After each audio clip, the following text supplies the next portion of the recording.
My name's Grant. I'm the owner of the Strength Co. I'm here at White's Boots with James, Jacob, and Kyle, and they own a company called the Sterkur Company, and they've paired up with White's Boots to develop a weightlifting boot, but I shouldn't talk about it. These guys should. But before we talk about the boot specifically, maybe if one of you guys wants to tell us a little bit about White's, just what they do here and kind of how they're well known. I'll let the marketing guy take that one, I think. Yeah. Well, White's Boots is one of the oldest boot makers in America. They started in Virginia in 1853 and eventually moved west making boots for miners and loggers and set up shop here in Spokane in 1915. Okay. It's been over 100 years just in Spokane that they've been making boots.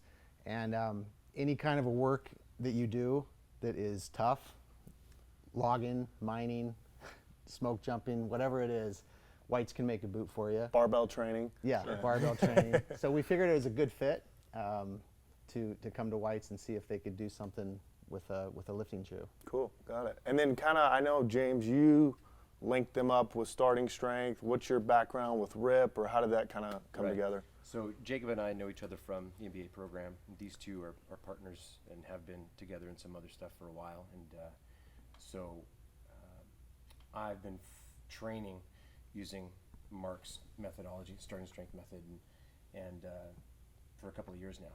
And I was on the forums one day, and Mark was talking about how he wanted to get a boot made and couldn't seem to get any traction with anybody. And I thought, being in Spokane, we're surrounded, just so happens, by a lot of really high quality boot makers, and White's happens to be the best in town and arguably the best in the US. And I knew Jacob and Kyle were connected here. They had done some work, and so I started asking some questions. Got in touch with Rip. He told me that he didn't believe it. It's impossible. It's impossible. It's not going to happen. You think you can I've get it already done? contacted them. They won't do it. They won't do it. If you can get it done, it's all you guys. And so we were off and running. We had a quick lunch. Jacob thought it was a good idea. Talked to Kyle. They brought it to Eric, who's the president here, and gave it a thumbs up pretty quickly. So Cool. Yeah. And so now, you've been on the project 6-8 months, something like that? 8 months. About 8 Okay. months, I think. Yeah. Yeah. Yeah. That first meeting. Given that. Yeah, and we'll show everything in a second, but you're on, the 4th iteration now, or kind of? Sixth. 6? Okay, Yeah. So, I mean, Probably there's- sixth. I mean, I think that we've kind of messed around a little bit with the construction, trying to figure out what it is that we want to do.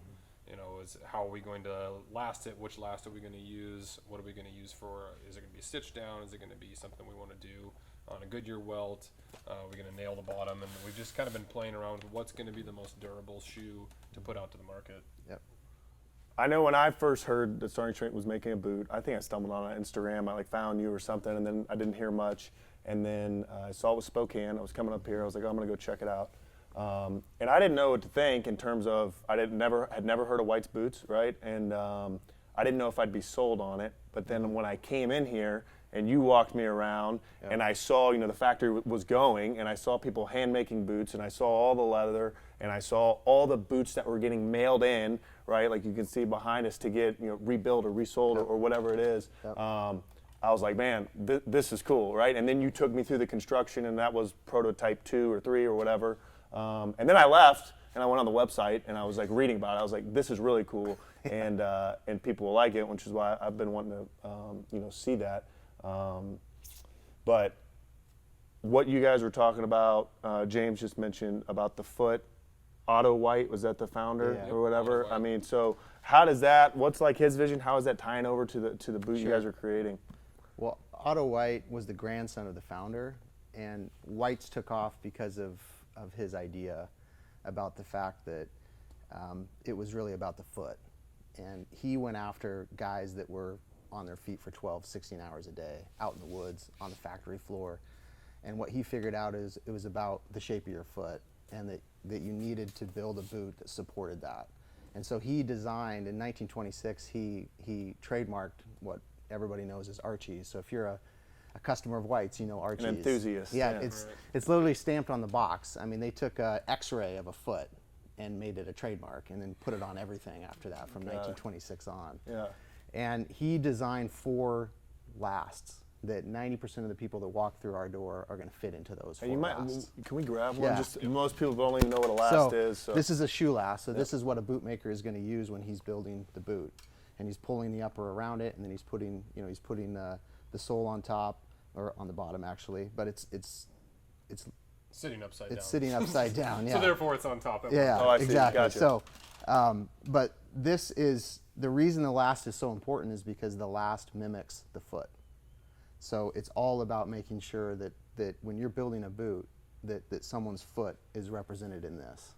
And so Otto White designed 4 of these that most people are going to fit into. Good, that's the goal then. That's You the want to goal. last that Yes. Right. all Yes. different types of feet, or most feet can Yeah. go into. And Okay. so this particular one is the Northwest last, which is one of the original White's last, and Okay. what we're currently building the lifting shoe on.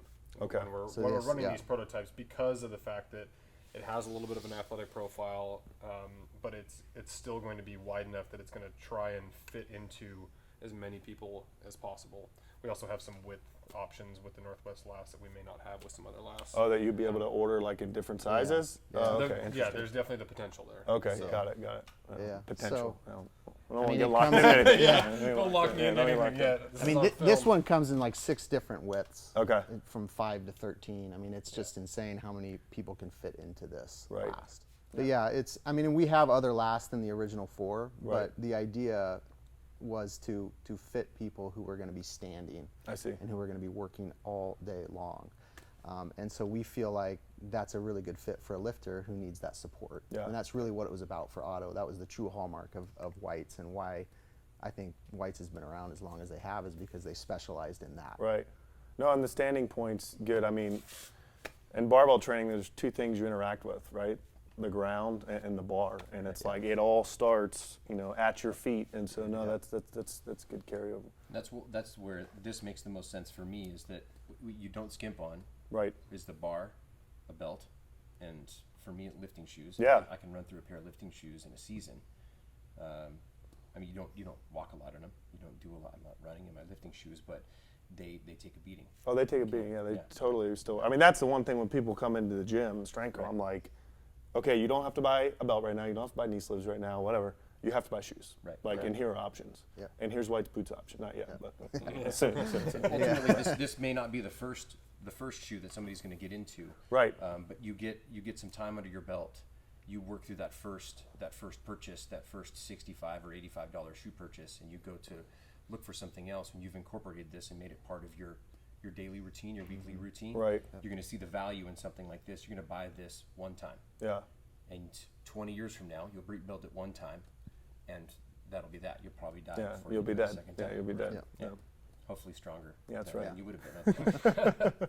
Yep. This is the one. Well, I think I saw 2 notes here last. Yeah. Yeah, so number 1 iteration, I think, made its rounds on social media. Yep. Probably some mixed reviews, I would say. Yeah, well, I think the first thing is most people thought it was ugly, Yeah. right? Sure. And I actually don't think it's bad, and the one you're going to show soon, I'm into. But I think that was the big thing. But again, they didn't, until you know the story and what you're Yeah. trying to accomplish and the thought and what you guys are going to get into. But yeah, I think it had some mixed reviews. But Yeah, it had mixed reviews. I mean, I think you could definitely liken it to a bowling shoe. yeah. And we built it out of black leather because that's what we have a lot of around here, Right. and it made sense. However, the heel turned out really well. I mean, it's a heavy shoe for sure, but if you're deadlifting, you're squatting in it, it's you're never going to notice it once it gets on your foot. But we felt that there was some different options that we could go with, and this wasn't exactly the direction we wanted to head. And I can let Jacob talk about it further. But Yep. Yeah. Basic shoe construction. You guys use terms all the time. Stitch down, good year, good welt, whatever. Right. Maybe walk us through that on this one. Sure. A Goodyear welt is one that is machine stitched. Okay. So the stitch that you're seeing along the top, the machine actually does that. So the welt is the welt this. is what the stitch goes into. Okay, got it. And what the machine does is it applies a thick piece of canvas to the insole, and the insole is what runs along Okay. the top. That's what this is the upper, and that's the insole is what the upper is stitched to. But that canvas piece is applied by glue, and then it's stitched through it. So essentially, because of that stitch, it allows you to resole. So typically on a Goodyear welted shoe, you can expect that it can be resoled over and over and over again. Got it. So that's the advantage of it. Okay. Another advantage of it is it's very clean, as you can see Oh, yeah. along the top. So that's the first construction type that we tried because we thought that it was the best suited for the design that we were going for. Right. The challenge that we had with this shoe in particular is that you can see here that we applied the midsole is what attaches to the insole, so it's the next piece of leather that runs along the length, and it was a little bit too thick and it just didn't give any bend here at all. So when we tested it, Kyle and James tested it, we just felt like it was not giving us enough give. It was great to lift in. Right. Wonderful. You couldn't even walk to the. I mean, I didn't really notice anything negative about it, but Yeah. in terms of long-term use and Right. straight out of the box comfort, Yeah. it wouldn't be there. But I was looking at it from the perspective of, like, what does this actually feel like in the bottom of the squat? Right. How does it feel under the bar? And kind of overlooked the other aspects of it, just Right. trying to get what does this heel height feel like, and I was very happy. So that was the main thing you didn't like about this one. Was Yeah, that? that was the big one. Okay. And then, the feedback from, The aesthetics. I mean, it isn't a pretty shoe. It turns out like Rip doesn't care about. yeah, Rip yeah, doesn't yeah. care, but maybe Rip's some like, other you know what I people mean? do. Maybe some other people That's do. goddamn beautiful. Yeah, that's I right. mean, the truth is, Well, what White's cares about is building the highest quality shoe they Right. can, no matter what the endeavor is. Mm-hmm. If it's lifting, what they care about is the engine. And what we are trying to care about also is the aesthetics. We want a good engine, but we want it to look as pretty as possible. Right. And so, we had to go back to the drawing board a little bit. And I do want to say that the pattern maker here, these, what the upper is made of, this has to be hand cut, because I see. we don't have a leather die that we can just go grab and put and cut it. This is all part of the design process I that see. we're working with the pattern maker here at White's, who's amazing. He's been here for over 30 years. And he's hand cutting all of these ideas that we have. got it. And this is one of the ideas we had, and he cut it, and then we went back to him and said, hey, here's, what else can we do? Right. And so that's kind of what led us down the path that we're on. What I like to think about is that this process, initially from the outside, it looks like it could be pretty simple. It's like, well, you're a shoe company or a boot company. Right. You have these pieces and those pieces, and you just kind of mix and match. But the reality is that you're making something from scratch and really have to invent the recipe as you go. Yeah. So you try some stuff, bake it, and see if it works. And Right. if it's not just right, well, then you have to figure out exactly what are the pieces and parts that you can change, and how do you change those to get the result that you want, and iteratively go through that process. And so that's Right. what we've been doing over the last 8 months now. So 2.0. 2.0.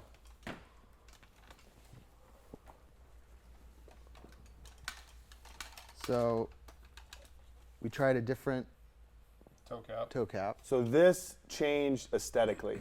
A but little bit. Still It hand was, cut. Yeah, it was still hand uppers. cut. I mean, the strap's hand cut. Okay. The strap also on this one was not centered, so that was the feedback that we Oh, I got see. on this second iteration. As you can see that the, Yep. Buckles off to the side. so we on iterations moving forward, we leveled it. Yeah. Or we put it in the center. That's important. Understanding starting strength and what its foundational principles are, right? Physics and physiology, the foundational sciences. There's something important in this design, Right. for Mark, in that you have a lever, and on both sides of that lever, which is this buckle, you're applying even pressure. Right. If that buckle is centered over the foot, the left side and the right side are evenly distributing that force. Right, if you right. will. Makes So sense. Yeah. He was interested because that's what you see on those On the safe. those safe Yeah. shoes, is that buckle essentially lines up over the top of Right. the foot, and that's what we're going for here. It's a minor detail, but I think it's one that's Yeah, no, that's ultimately interesting, and I'm trying to think of. I probably own 6 pairs of lifters. Where it on some of mine, where it Right. sits. Once I noticed Some of that, them are on the the inside, Yeah. the instep. Now I'm gonna feel it. you'll feel it. You will. You will. Yeah. Now I'm gonna feel it. You better hurry this up, man. And we did lose So- a piece of leather on this one as well. Yeah. We tried to give it a little more flex. So you see, we just have Oh, one yeah. that's running to the toe, hoping that was going to loosen it up a little bit. I mean, it's still a stiff shoe, Yeah. but it will break in over time. Obviously, this is really thick leather. It's been reinforced, and there's quite a bit to it. Again, we're trying to figure out what's going to be the best of both worlds. Right. What's going to give us a little bit of comfort when we're lifting, so it doesn't feel like we're walking around in a clog, but it's still going to give us the base that we're looking for. Right. And just to go back a little bit to, White's uses full grain leather on the uppers, and it's the best part of the hide. What's that mean? Well, the reason that you want to use full grain leather is it's the most durable. Okay. But it's also it's the best part of the hide, and Also it's the stiffest probably. it's the Yeah. sturdiest, but it's Okay. also the word to use is supple. So Okay. when you surround your foot with leather, that leather is going to break in to any part of your foot that it needs to. Okay. So it's going to go off of the last. That's the basic shape of your foot. But then as you move and Right. breathe, you want that leather to form around it. I and see. that's important for anything you do. Right. If it's weightlifting or, like I said, you're a logger, Right. you're a lineman, it doesn't matter. That's why it's important to use the highest quality materials in what's beneath you and what's around you. And that's there's a saying, we were talking to a smoke jumper just the other week, and he said, you don't break in a pair of White's boots. White's boots break you in. I see. That's good. And that's part of your foot needs the support that I don't even think you realize until you're out on the job and Right. you taste a little bit of the difference. Got Yeah. it. Yeah, someone like me who doesn't have a lot of arch, who just have a little bit of arch, Right. if I put on one of their lasts that has arch built into it, it feels like I'm walking on a golf ball. Right. It can be brutal. Right. Yeah. You know, it's not something you can wear for 8 hours right out of the box. No, You got to work your way into it. it's about 100. They say our best fitter, who's been here for 40 years, says it takes over 120 hours to break it in, roughly. 120 hours. Okay. Got it. So you gotta, Gotta you're put in playing the the long Keep game walking. here. Yeah. Keep walking. Yeah. Keep walking. Yeah. Now, with that said, how quickly did you adapt to those? So I'm in boots every day, right? You know, a Marine Corps boot. So I feel like my feet are, pretty calloused up and can Yeah. get into a shoe. But these were, I was telling him, I think the first couple weeks maybe they weren't enjoyable, right? I was like feeling them out, and then they've just gotten better and better. And now, I can't wait to put them on. But I wear them a lot actually. So, We're rocking MTs. but there. yeah, that's a good. Yeah, so that's pretty low arch on that. So Right. It's built on the very last, which is what I've got mine on Right. right now, and it. Because I barely have any arch. Yeah, so it probably feels good to you, but Oh, if we feels were to great. put you in a 350, you'd be like, "What? Get me what outta the here." fuck earth is on my foot?" Right. right What now? is going on? Cool. So Gen 3. Okay. In this iteration, there are three primary construction types that White's uses. The traditional method, which came over from Europe and is still around today, we have almost, I think, over 12 boot makers that do hand-sewn stitch-down boots. Okay. So that's essentially the stitch that attaches the upper to the sole. And that's to done the by lower. hand, not done by the That's- machines like it was that's on. done by Okay, hand. got it. And every piece of a boot that's done by hand is a piece of a boot that is going to break into your individual foot. It's almost like if you go to a custom tailor shop Okay. and get your suit fitted to your Yeah. own body. It's likened to a boot maker whose every part of the process is done by hand for the most part. And so we're playing around with the various construction types. So the first one is a hand-sewn stitch down. The other one would be a stitch down, which is grabbed around. It's hand lasted by the boot maker. So he takes the upper and he brings it around. It's really hard to explain, so you might have to cut some of this out. Yeah. But the second type is what we call stitch down, and that's not hand sewn stitched, but it's done by a machine after the boot maker lasts the shoe. And then the third kind is the Goodyear welt that we talked about. Okay. And the Goodyear welt can be resolable. The stitch down, the hand sewn stitch down can be rebuildable. Okay. So what we're trying to do is come up with the best construction type for this shoe that gives it the longest life. Okay. And we're still in a gray And area. that could be rebuildable Yes. versus resolable. Rebuildable Okay. versus resolable is the area that we're in right now. And so White's is kind of reinventing the way this is designed. This doesn't fit into any of the three traditional. I see. Right. So it's kind of a combination of those three. That's Right. what we're working with. But what can we take from each? What have we learned from each? And how can we make this, how can we apply it to this specific shoe? Right. Because this shoe has a continuous sole, right, or heel that goes into the sole. Right. So that's a deviation from what White's traditionally does. Oh, I see. This is a more athletic shoe. Right. You're not going to be in the woods Right. for this shoe. We're not logging. We're not We're not logging. logging. So you have to take that into consideration. Okay. So essentially, what we did on the next iteration is we pulled it around the last and we nailed it. We put nails on the bottom, kind of like what you saw with the last shoe. Instead of the glue, there was glue, but then there was addition of nails to Okay. really hold it. And then we came along, and this is called a McKay stitch, and stitched the midsole to the bottom of the shoe. So And that's done by a person. this is done That's by by a a machine. machine. This Okay, is yeah. done by a machine. The McKay stitch. But essentially, it can be torn down. All of this can be torn off and rebuilt if, for some reason, this You goes blow bad. through Yeah, glue I mean, and it's nails and right, stitch. yeah. it's Yeah, hard it's to not- believe that a lifter's ever going to get to that not- yeah. point. But But that's you have the president of the company working on Yes. this, and that's the thought process he brings into every Yeah. boot that They're White's going to stands. over-engineer the hell out Yeah, of it yeah, just to yeah. make sure that there's never going to be an issue. Yep. Right, One distinction is that the machine component of this is not automation. right, It's there's still somebody there that's they're running running the it. Right, machine. right. you got to run it through. But to have the sort of power necessary to get a stitch through something like this. yeah. Well, that's, I'm a fan of the McKay stitch. My grandmother's a McKay, so you know.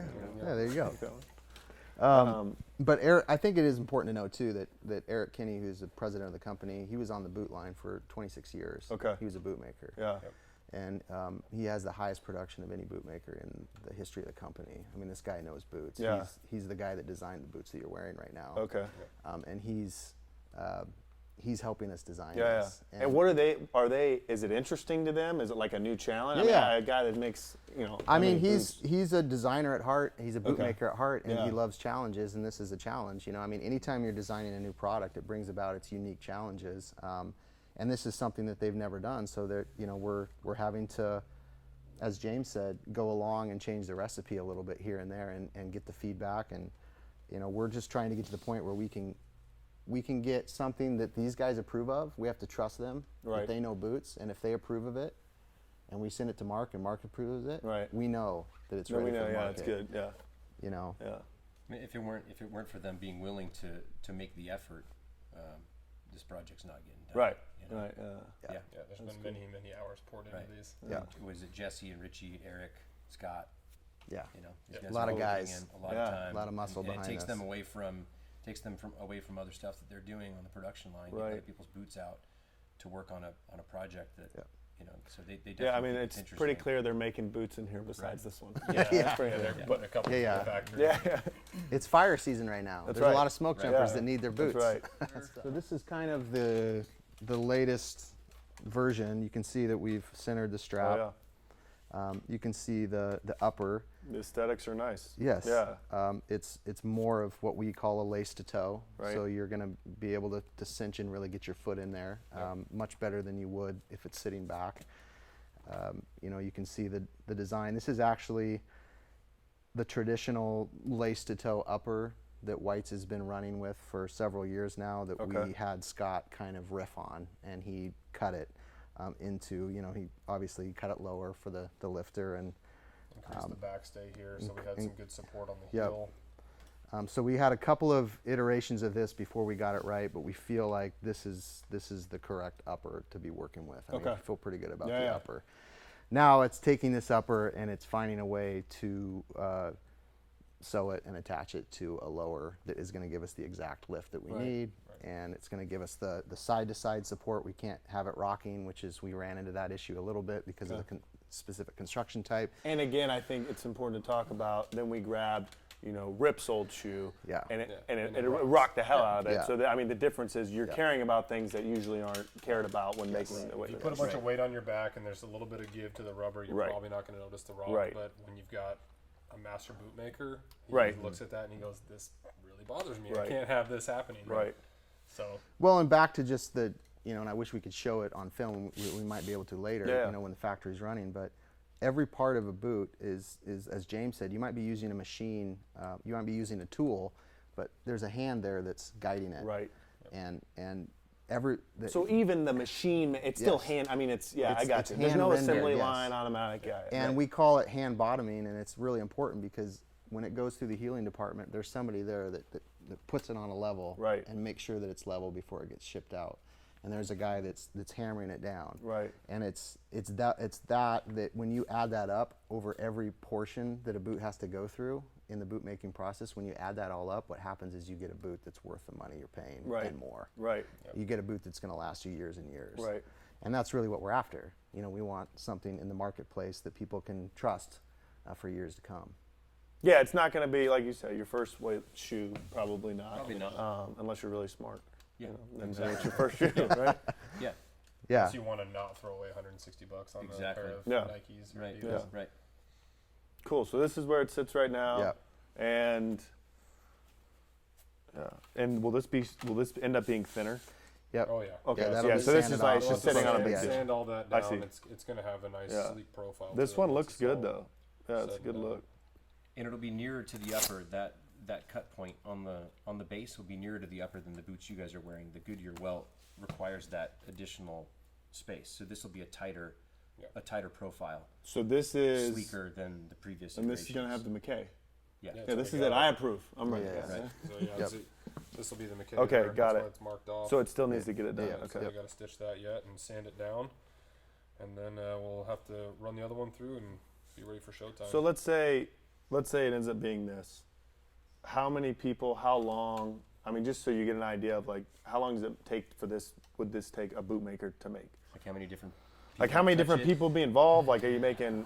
So, I mean, it seems yeah. like so detailed. It's a really good question. Well, it is. I mean, it's going to go, the first thing it's going to do is that it's going to get cut by the Right. pattern maker, Okay, the upper. the upper. Yep. So the leather gets cut, and then it goes through the eyelet department. The eyelet department attaches it, and then it's going to go through the sewing department. So the sewing department is going to construct it, and then it's going to go through the staging department that gets all of the pieces together that the bootmaker needs, and then it gets sent to the bootmaker. I see. Once it's sent to the bootmaker assembles it, attaches the upper to the soles, and then it goes through the healing and the finishing But department. the sole itself is all that compacted leather that has Yes. to be made in and of itself. Yes. And then it's attached, or Right, it's, yeah, okay. So currently, these are called half slips, and Okay. what the bootmaker's doing is he's putting one on, he's sanding it, putting another one on, Got sanding it. that, putting a third one on, sanding that to Wow. get that perfect level shoe. Yeah. Yep. And that's where we're trying to work through all the minutia. Of Right. We're trying to reduce the margin of error, Right. and that's really why it's taken us this long. Right. But again, back to the fact that this is what these guys do. Right. I mean, and there's a lot of boots. That boot that you're wearing right now took a lot of iterations to Oh, make right. sure that it was level. And they want it perfect before they release it. And a lot of people, a lot of boot companies actually, especially boots that are mostly assembled by machines, that margin for error is pretty wide, Right. and people don't notice it. And also you're burning through them in a couple of years, and you're just going to buy another one, so maybe you don't care. But when you're sending out a boot that costs this kind of money, it needs to be perfect. Right. And so that's why we're spending as much time as we Yeah. are on the R&D. We've hit some roadblocks, certainly, unexpected things, that we're working through, but Yeah, you but know. we do feel really good about the design. Once we can get that sole issue worked through and figure Yeah. out what's going to be the best way to get a base that they can pretty much just bottom Right. and get on there, then that's going to alleviate a lot of our pain points. Now, it doesn't fix everything for us, but I think it's a Yeah. big step in the Yeah. right direction. So in the apparel industry generally, you look at some companies that hang their hats on quality, like Patagonia, for a shirt or a pair of pants or something like that, 18 months Right. for product development. Other boot companies in the United States developing something like this, Merrill or Red Wing, somebody else is doing stuff like this. It's going to take 18 months to 24 months. Right. And that's The design process design is what you're talking process, about. the Yeah. testing, Yep. yeah. putting together the production line, because each product has a different process, Yeah. a different Right. recipe, right? Right. And so we're well within the bounds of what is Oh yeah. Well, and whites considered is, timely. again, there's not a construction type that this exactly perfectly fits Right. into, Right. so we're having to create We're that. reinventing a lot of wheels. Really a Reinventing, custom yeah. process Reinventing through the it. boot. Yeah, exactly. Yeah, yeah. So, And to do it here in the United States is a big deal. Huge deal. Yeah. You can do it elsewhere for a lot cheaper, but I dare say the quality's not going to Right. be there. Right.